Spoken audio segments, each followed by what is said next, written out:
Rich Dad, Poor Dad Summary. The book in 3 sentences. Rich Dad, Poor Dad is about Robert Kiyosaki and his 2 dads, his real father, Poor Dad, and the father of his best friend, Rich Dad, and the ways in which both men shaped his thoughts about money and investing. You don't need to earn a high income to be rich. Rich people make money work for them. Welcome to another episode of Finnprovement. If you enjoy this type of content, then subscribe and hit the bell icon so you never miss out on any of our latest and greatest uploads. The 5 big ideas. The poor and the middle class work for money. The rich have money work for them. It's not about how much money you make that matters. It's about how much money you keep. Rich people acquire assets. The poor and middle class acquire liabilities that they think are assets. Financial aptitude is what you do with money once you make it, and how you keep people from taking it from you, how to keep it longer, and how to make your money work hard for you. The single most powerful asset we have is our mind. Rich Dad, Poor Dad Lessons.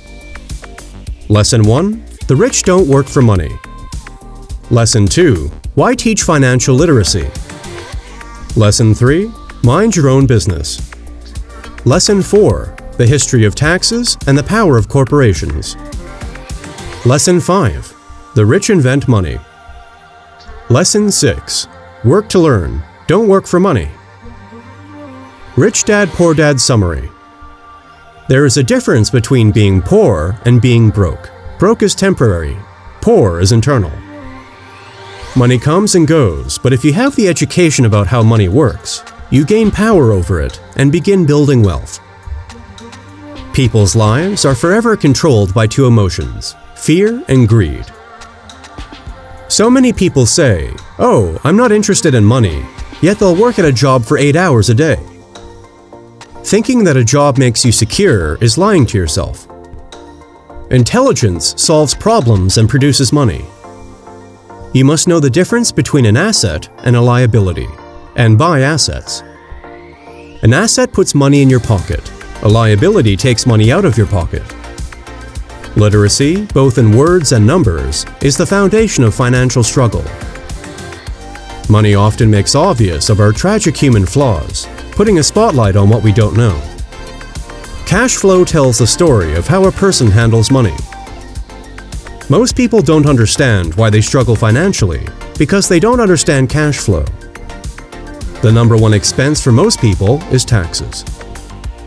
More money seldom solves someone's money problems. The fear of being different prevents most people from seeking new ways to solve their problems. A person can be highly educated, professionally successful, and financially illiterate. Many financial problems are caused by trying to keep up with the Joneses. Once you understand the difference between assets and liabilities, concentrate your efforts on buying income-generating assets. The problem with simply working harder is that each of these 3 levels takes a greater share of your increased efforts. You need to learn how to have your increased efforts benefit you and your family directly. Wealth is a person's ability to survive so many number of days forward, or if I stopped working today, how long could I survive?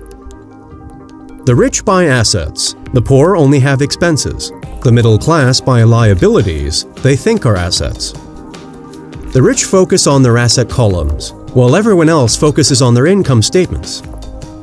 Financial struggle is often directly the result of people working all their lives for someone else. The mistake in becoming what you study is that too many people forget to mind their own business. They spend their lives minding someone else's business and making that person rich. To become financially secure, a person needs to mind their own business. The primary reason for the majority of the poor and middle class are fiscally conservative, which means I can't afford to take risks, is that they have no financial foundation. One of the main reasons net worth is not accurate is simply because the moment you begin selling your assets, you are taxed for any gains. A new car loses nearly 25% of the price you pay for it the moment you drive it off the lot. Keep expenses low, reduce liabilities, and diligently build a base of solid assets. Kiyosaki says he owns businesses that do not require his presence. If I have to work there, it is not a business, it becomes my job.